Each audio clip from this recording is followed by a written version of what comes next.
Zikir ini terus dia. Itu namanya maqamat, meningkat. Wa huwa hisnullahil azam, dan dia benteng Allah yang paling agung. Jadi zikir ini benteng antara kita dengan Allah, nyambung, benteng pun kokoh. Dari apa nih? Nah, wa man dakhalahu kana aminan. Siapa yang masuk dalam zikir ini berhubungan dengan Allah, aman sudah. Aman dari apa?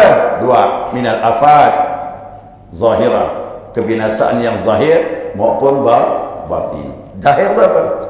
Lepas dari fitnah, dari balak dan sebagainya. Bukan lepas, arti mampu menghadapi semuanya. Zahir, syaitan tak bisa ganggu, hawa nafsu tak bisa menguasai kita.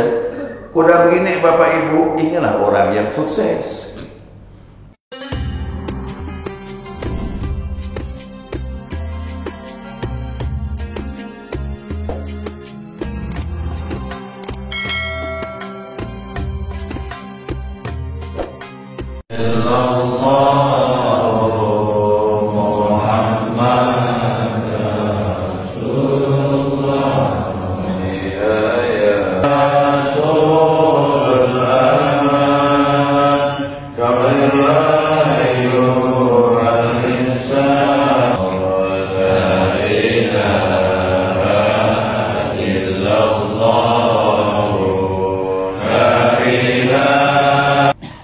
Bismillahirrahmanirrahim. Alhamdulillahi rabbil alamin. Allahumma salli ala nuril anwar wa sirril asrar wa tiryakil aghyar wa miftahi babil yasar sayyidina wa maulana Muhammadin al-mukhtar wa alihi al-athhar wa ashabil akhyar adada ni'amillahi wa ibtalih. Subhanaka la ilma lana illa ma 'allamtana innaka antal alimul hakim. Allahumma dzakirna ma nasina wa 'allimna ma jahilna wa la haula wa la quwwata illa billahil 'aliyyil 'azim. Qala musannif rahimahullahu ta'ala wa nafa'ana bi 'ulumihi fid dharain amin. Jamaah salat subuh rahimakumullah. Assalamualaikum warahmatullahi wabarakatuh.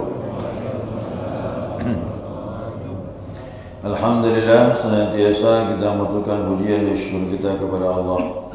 Atas izinnya subuh ini kita dapat melanjutkan kajian kita, mudzakarah kita, panduan kitab Miftahus Sudur. Pengarang selanjutnya menyatakan wa ammal tauhidu bila ilaha illallah. Ya. Adapun tauhid itu adalah dengan kalimat la ilaha illallah atau dengan mengucapkan kalimat tersebut. Nah, kalimat ini adalah kalimat tauhid. Apa itu tauhid? Tauhid itu wahdaniyah, yaitu mengesahkan Allah.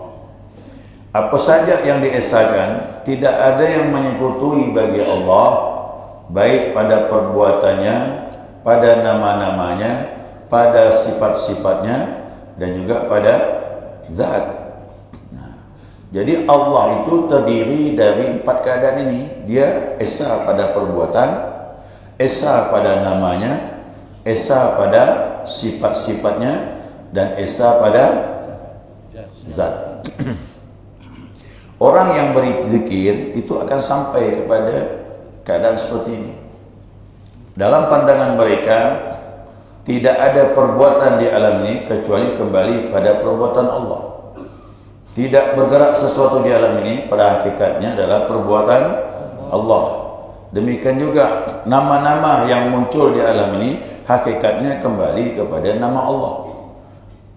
Terlebih lagi sifat-sifat yang muncul pada alam ini kembali kepada sifat Allah. Dan sifat Allah itu semuanya muncul dari zatnya. Jadi satu ini namanya wahdaniyah. Contohnya apa? Nah, ini. Nanti orang berzikirnya apa yang nak dipandang semuanya kembali kepada Allah. Jangankan manusia, umpamanya kita lihat tiang masjid ni. Ini tiangnya. Nampak tiang? Orang yang berzikir, kalau sudah dibuka pancaran cahaya wahdaniyah dengan kalimat la ilaha illallah, Banyak nama Allah di tiang ni. Gimana pula Pak Ustaz? Bingung kata. Ya. Nampak tak tiang ni? Nampak kan? Ada nama Allah Az-Zahir, yang Maha Tampak. Kemudian tiang ini dia punya kekuatan. Kuat tak tiang ni? Kuat. Kau tak roboh ni. Di situ ada nama Al-Qawi, yang Maha Kuat. Kemudian ada kekuatan yang tak nampak di dalam tiang ini. Pondasi-pondasinya. Dia tak kelihatan, tapi dia ada. Itu namanya Al-Batin. Jadi dari tiang ini banyak namanya. Al-Zahir ada, Al-Batin ada, Al-Qawi yang Maha Kuat pun ada. Jadi orang-orang berzikir nanti akan melihat semua ini. Apa lagi mandang manusia ni? Mandang bayi lahir, Al-Muhyi, yang menghidupkan langsung. Berkeluar suaranya. Lihat mayat, langsung dapat nama Allah, Al-Mumit, yang Maha mematikan. Mohon maaf ni ya, kalau orang ahli tauhid itu dia tak bisa kita lalai. Apa yang dipandangnya semua kembali kepada Allah. Sampai dia mengatakan, siapa yang tak faham bunyi kokokan ayam dan tak faham bunyi daun pintu, krek, dia bukan ulul albab. Dia bukan orang yang cerdas akalnya, kata para sufi. Jadi orang-orang ahli zikir, dia susah lagi nak lupa sama Allah. Apa yang dipandangnya kembali mengesahkan perbuatan Allah, nama-nama Allah, sifat-sifat Allah, dan kembali kepada zat Allah Subhanahu wa taala, satu wahdaniyah. Itu gambarannya ya. Gambaran seperti itu. Maka tujuan zikir itu ada kesadaran di hati kita menghadap Allah. Tatkala kita sadar ada Allah, itulah tauhid. Itu tauhid sebenarnya. Orang yang hanya pikiran saja memahami Allah, hatinya tidak sadar kepada Allah, belum dikatakan tauhid. Ini kita lihat sini ya. Fa inna kullu man tawajjahu, maka sesungguhnya ya, orang yang menghadapkan tubuhnya kepada Allah, pahamnya tubuhnya dihadapannya kepada Allah, kemudian wa qalbuhu bi ghairillah, tapi hatinya tidak. Tubuhnya, aku hadapkan tubuhku menghadap Allah, padahal dalam salat aku hadapkan hatiku kepada Allah. Ini enggak, tubuhnya menghadap Allah tapi hatinya menghadap kepada selain Allah. Ujiba anillah, maka orang itu terhijab dari Allah. Kuncinya di dalam sini. Kau ada sadar hati menghadap Allah, dalam salat kau berhadapan dengan Allah, kau rukuk musnah di hadapan Allah, kau sujud tidak ada harga diri di hadapan Allah, sadar hati seperti itu. Nah, itulah dia, namanya tauhid. Ini tidak mudah didapat, bukan olah kalimat, bukan olah pikiran, tapi di sini, di dalam hati. Maka sedekat-dekatnya kata Nabi, seseorang dengan Allah waktu sujud. Kenapa orang sujud bisa menangis? Rasa dekat itu muncul. Bisa nangis, basah. Maka Nabi kalau salat basah lantai. Yang bilang siapa? Aisyah radhiyallahu anha. Nabi sujud basah lantai. Kenapa Nabi nangis? Nabi itu merasakan Allah itu ada, dekat. Nah, zikir membangun itu. Makanya saya sayangkan kalau orang tak mau ngambil zikir, kapan muncul kesadaranmu bersama Allah? Apakah kita mau salat begitu-begitu aja formalitas, hati kosong? Sayang. Nah, jadi zikir tujuannya membangun itu semua di dalam hati ini. Jadi tubuh menghadap Allah dalam salat, pas menghadap kiblat, tapi hati mau melenceng. Kau terhijab daripada Allah. Wa kullu man dzakara wa qalbuhu bi ghairi madhkur. Siapa orang yang berzikir, orang yang berzikir kepada Allah sedangkan hatinya lalai dari yang dizikirkan, lalai dari Allah, hujiba bi alfi hijab, maka dia terhijab dengan 1000 hijab. Dibilangnya begitu. Banyak tu, bukan sedikit tu. Nah, orang berzikir tu pelan-pelan membuka 1 hijab, 2, 3, disibak, dikoyakkan, masuk terus. Makanya zikir perlu istiqamah. Saya minta jemaah zikirnya istiqamah. Istiqamah itulah yang membuka tu. Kau hari ini berzikir, 2 hari libur, tak apa. Guru bilang lepas salat 165, istiqamah kan tu. Lebih banyak lebih baik. Nah, untuk membuka hijab ini dia perlu istiqamah ibadah. Ya, apalagi berjamaah. Makin banyak makin bagus. Jadi kalau dipandangnya 1000 hijab banyak tu. Rasulullah bilang apa? Rasulullah SAW bersabda, aku naik menemui Allah waktu Isra dan Mi'raj menembus 70.000 hijab, kata Nabi. Nabi lain lagi. Isra Mi'raj Nabi itu menembus 70.000 hijab. Terbuka. Idza qaba qausaini aw adna, sehingga antara Nabi dengan Allah sejauh 2 busur anak panah, bahkan lebih dekat lagi. Makanya Isra Mi'raj hanya bisa disibak dengan tasawuf, dengan tarekat. Kok kaji syariat hanya kajian saja.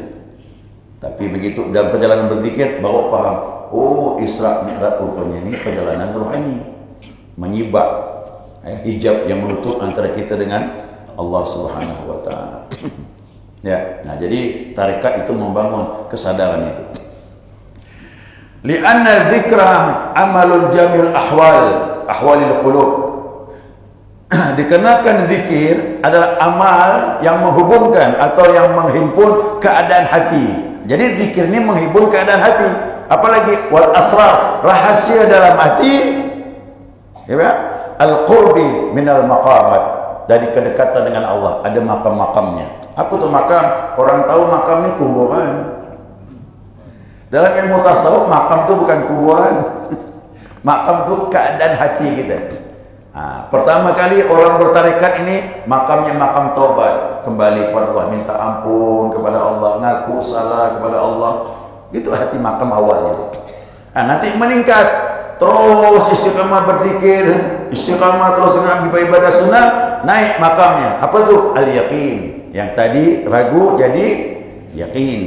Ilmu yakin ni di sini, di hati. Akhirnya jadi yakin, naik, tak ragu lagi sama Allah. Udah bagus ke tidak? Naik lagi, meningkat. Apa lagi? Wal musyahadati syuhud, penyaksian hati, rasa Allah tu dekat. Ini pelan-pelan naik dia, Pak. Tersibaknya hijab tadi itu, makam pun naik. Jadi yakin, terasa Allah dekat, seolah-olah mata hati menyaksikan Allah. Terus naik. Ini namanya tarekat, perjalanan sampai menuju kepada Allah. Allah itulah tempat tujuannya. Sampai tak sampai tergantung kita. Ya, kalau kita istiqamah sampai itu Bapak Ibu sekalian, rasa bersama Allah itu yang penting. Ya, itu yang penting. Nah, kemudian wa maratibil kashfil ghuyub. Nah, martabat kasyaf ghaib. Yang tak nampak jadi nampak. Apa tu nampak?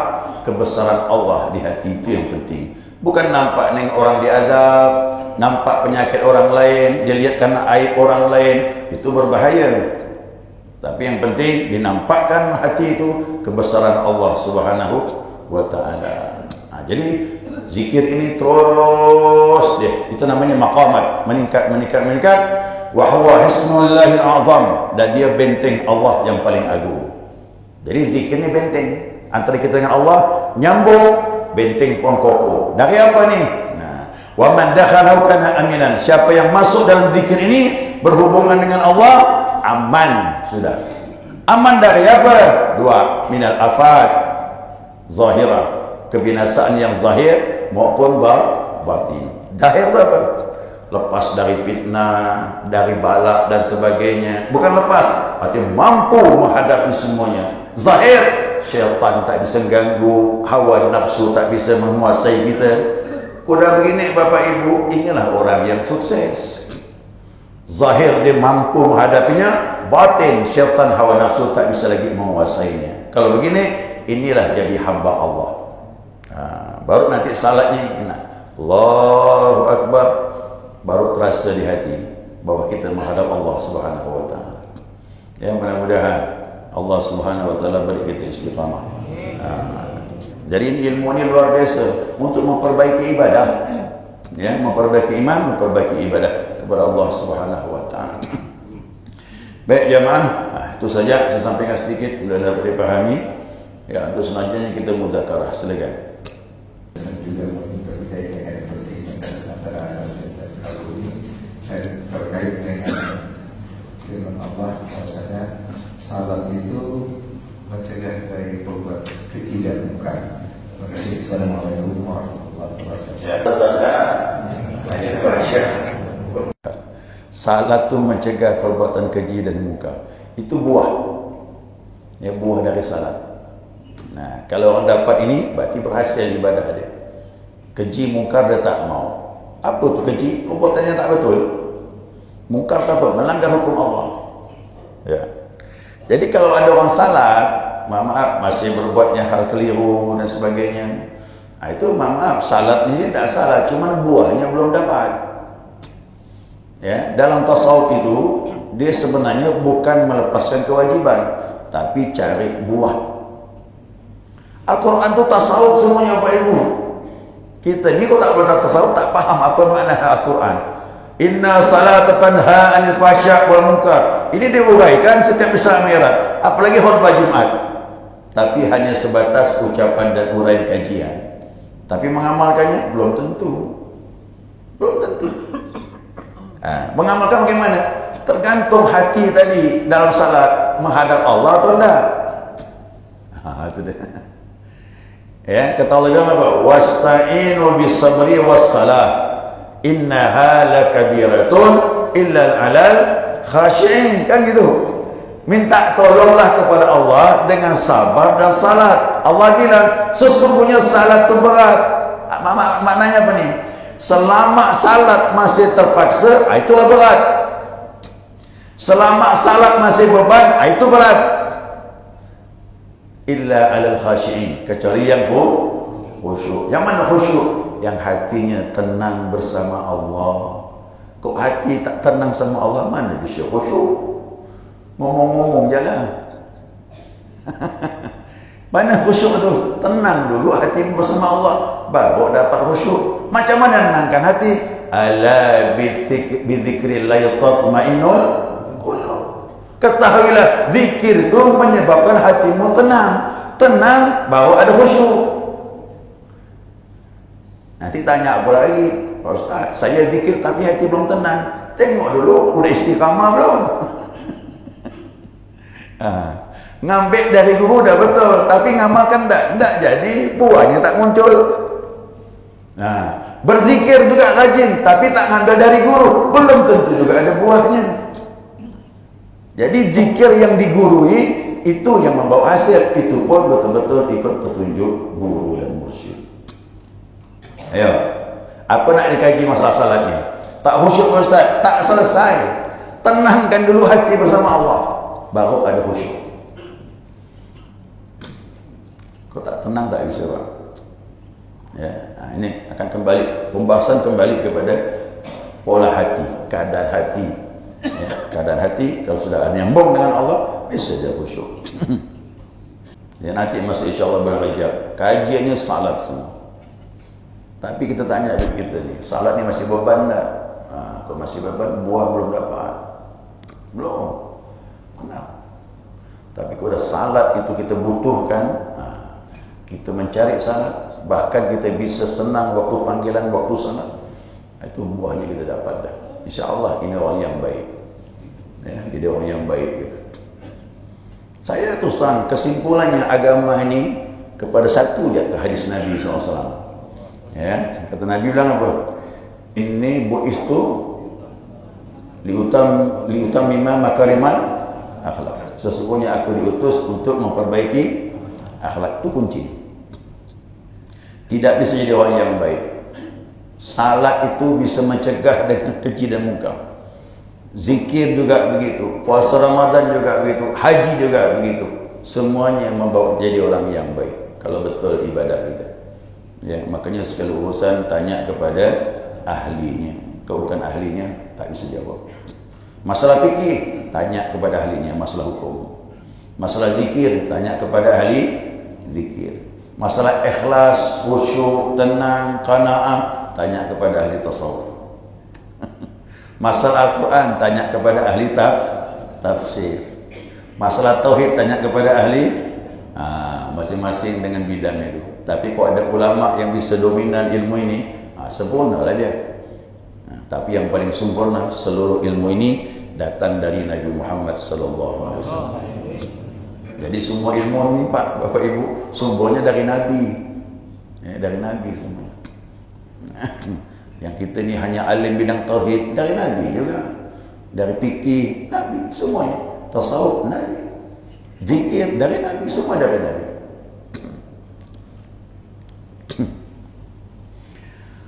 Dah cukup ya? Baik, kalau tak ada, jam berapa syuruk ni? Satu lagi pertanyaan ada? Mungkin terakhir ya. Mengkaji kepada guru-guru tertentu, beliau mengatakan ke arah yang Ustaz katakan tadi, bahwa ketika kita memandang apapun di alam ini, arahnya sudah kepada Allah. Ketika terjadi sesuatu pada dirinya, ketika dia melihat ada perbuatan yang mungkar, itu semuanya Allah. Kita tak usah menyalahkan itu, hendak Allah semuanya. Mohon maaf, bahkan ada yang bersifat menyimpang sekalipun. Ketika mohon maaf ada pembunuhan, ada perzinahan, jangan khawatir, itu Allah semuanya. Sampai bagaimana cara kita bisa menjelaskan kepada mereka tentang upaya dan ikhtiar kita untuk mendekat kepada Allah dengan kejadian-kejadian yang memang sudah terjadi sesuai dengan Allah. Bukan omongan dia bukan, tapi betul-betul ada rohani kita. Dibukakan Allah SWT, dibukakan rahasia alam ini, dia akan memancar daripada af'al, nama, sifat kembali kepada Allah SWT. Contohnya umpamanya tadi, ada orang yang membunuh orang lain sehingga orang lain itu mati. Kematian orang tersebut, apakah hakikatnya Allah yang membunuh? Tetap Pak, secara tauhid hakikatnya yang mematikan adalah Allah. Cuma orang itu disalahkan kerana melanggar syariat. Membunuh tak boleh kerana hawa nafsu, tapi kalau membunuh di jalan Allah baru diredai oleh Allah. Saya cari rezeki, saya berdagang, ya, dengan keringat dan sebagainya, saya dapat rezeki. Redha anda Allah rezeki saya ini? Redha. Kawan saya ini korupsi, rezeki dari Allah juga, tanya ya, redha anda Allah tu? Hakikat dari Allah semua. Kenapa? Orang yang menyalahi disebut al-mudil, di dalam kesesatan, tak ada petunjuk. Ngambil rezeki pun yang penting 3H, halal, haram. Itulah dia pedoman dia. Kerana dia al-mudil, dia mengikuti hawa nafsu, tidak mengikuti Allah Subhanahu wa taala. Tapi hakikatnya secara tauhid kembali kepada dia, disalahkan kerana menyalahkan syariat. Tapi orang bertauhid tetap dia berpandang begitu, tidak ada kebetulan. Makanya Imam Junaid begitu dia dipukul sama orang, dia dituduh mencuri, dia dipukul, marah ke dia? Tidak. Dia melihat Al-Muntaqim yang maha menyiksa. Dia kena pukul 99 kali. Yang kulihat Al-Muntaqim yang maha menyiksa, maka dia bisa sabar. Orang tasawuf tu diintimidasi, dizalimi, dia sabar. Kenapa? Secara tauhid kembali kepada Allah. Sejauh mana dia sabar? Ingat Nabi SAW, ini maulid Nabi ni. Macam mana Nabi di Taif? Oh, sedih kita dengar Nabi itu. Tapi Nabi tidak lemah. Dia tahu secara tauhid af'an Allah. Dilempar dengan batu berdarah wajah Nabi, sabar. Kenapa? Allah uji, kata dia. Ni kita mana mampu bang? Ngaku ahli tauhid. Udah kuat tauhid zikir ni, baru kita bisa menghadapi itu semuanya. Seperti Nabi Muhammad SAW. Tapi ingat, ini bukan olah kalimat, tapi keadaan batin. Makanya lihat orang kafir, kenapa tak masuk Islam? Al-Mudil, nama Allah kan Al-Mudil, yang menyesatkan, belum dapat petunjuk dia. Tapi kalau ada nama Allah Al-Hadi, dia bisa dapat petunjuk, boleh jadi dia bisa lebih taat dari kita. Nama Allah kan banyak, Al-Muqim, Al-Mudil, Al-Hadi. Coba Asmaul Husna tu, buka tu 99, ada semuanya. Ada semuanya. Makanya orang-orang ahli tauhid, mohon maaf, kita ni disakiti orang lain, dia bisa bertahan, tak cengeng dia mah. Kenapa? Ibaratkan wayang, ada dalang tak? Dia tengok dalangnya, bukan tengok wayang. Yang nyaman, yang sakit keluar dari sana semuanya. Al-Jalal, Jalalullah, yang sakit-sakit, sumpit hidup, dapat penyakit, ada musibah, itu nama Allah Jalaliyah. Yang nyaman-nyaman dari Jamal, Jamaliyah, apa tu? Rezeki murah, badan sehat, anak sehat, kelapangan. Jadi kita ni mohon maaf, jangan kenal Allah waktu senang saja. Waktu sempit pun dia mengenalkan dirinya kepada kita. Sejauh mana kita sabar.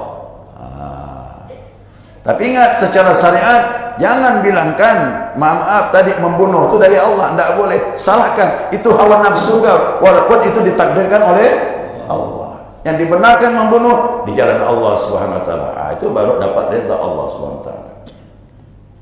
Jelas tu? Itu tauhid begitu.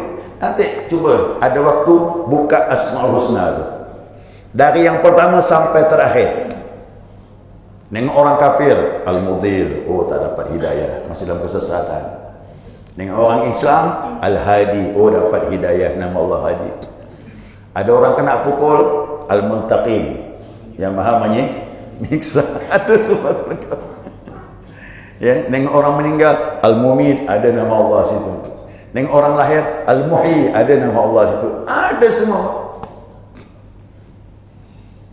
Nah, cuma kita ini supaya kuat menghadapi hidup ini, pakai syariat Nabi Muhammad SAW, supaya kita bisa dekat sama Allah. Contoh, orang korupsi, rezekinya hakikat dari Allah, tapi Allah tidak redha yang begitu.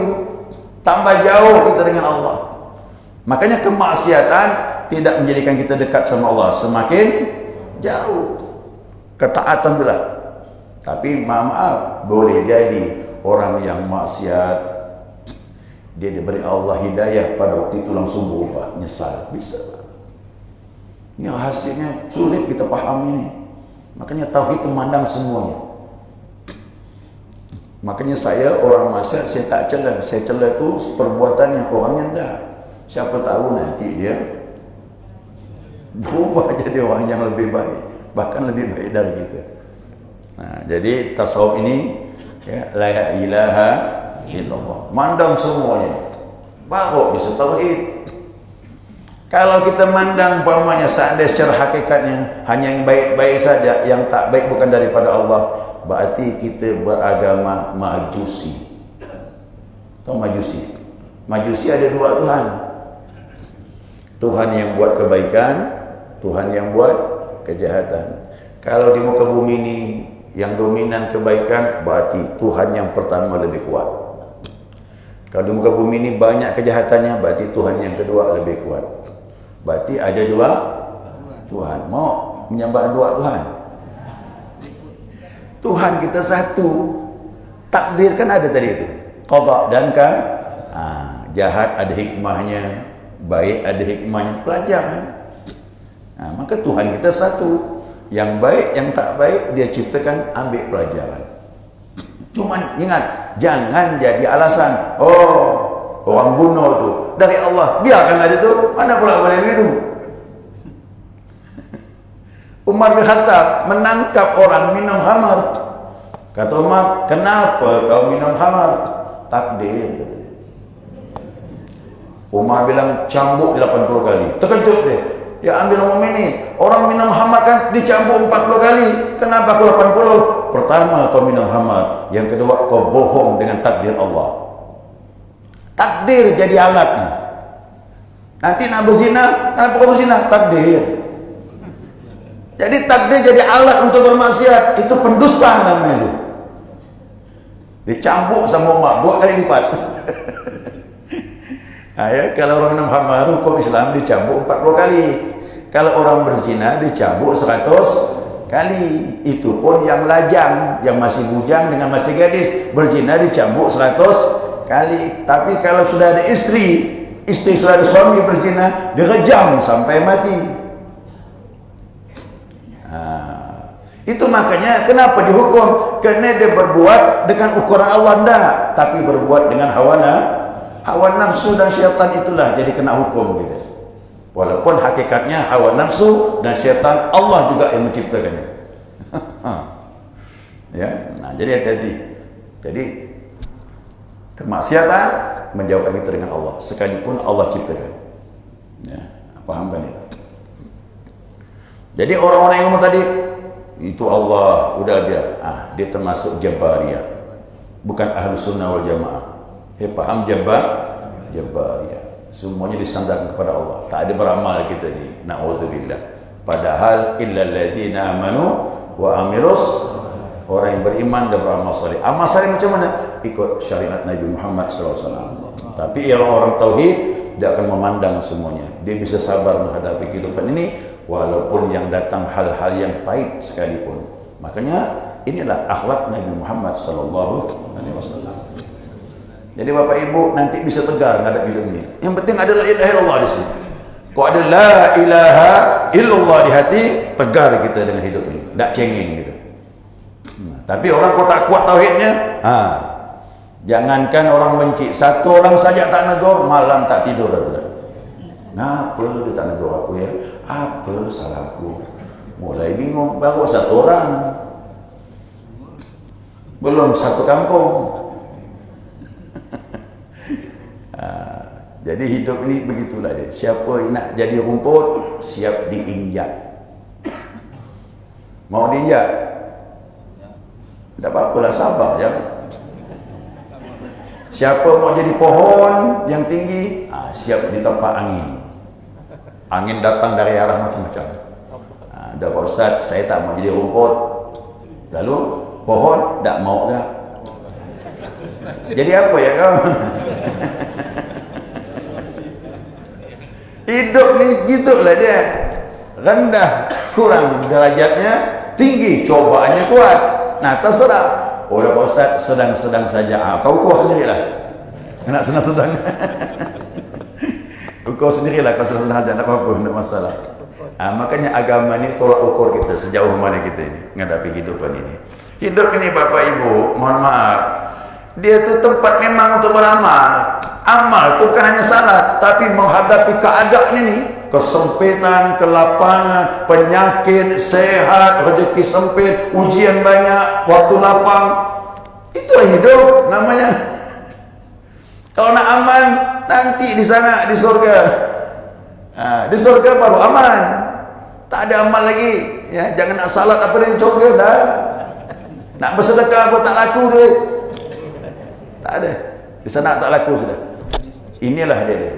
Alladzi khalaqal mauta wal hayat liyabluwakum ayyukum ahsanu amala. Hidup mati diuji Allah untuk menguji kita siapa yang paling baik amalnya. Orang bilang yang paling baik amalnya betul rukuknya, betul. Bukan itu, fikir. Itu fikir lah.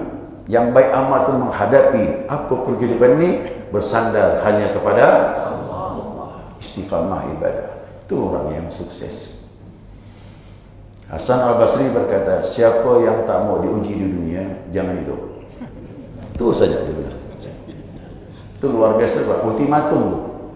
Siapa yang hidup tak mau diuji, jangan hidup. Kerana derajat kita mulia, ada ujian di dunia ini. Kita ngurus anak, ada isteri, tetangga, tempat pekerjaan, itu punya potensi sudah. Dalam masjid pun kita diuji. Pengurus masjid pun diuji. Ikhwan pengamal zikir pun diuji. Macam-macam ujian datang. Tergantung kita menyikapinya. Ayo. Ya, siapa yang berkawan dengan Allah, dengan malaikat, selamat. Siapa berkawan dengan hawa nafsu dan syaitan, fitnah semakin menjadi-jadi. Ya, boleh jadi kita tak sukses. Jadi tasawuf ini kuat, jadikan kita kuat. Ya, mudah-mudahan Bapak Ibu dikuatkan Allah Subhanahu wa taala.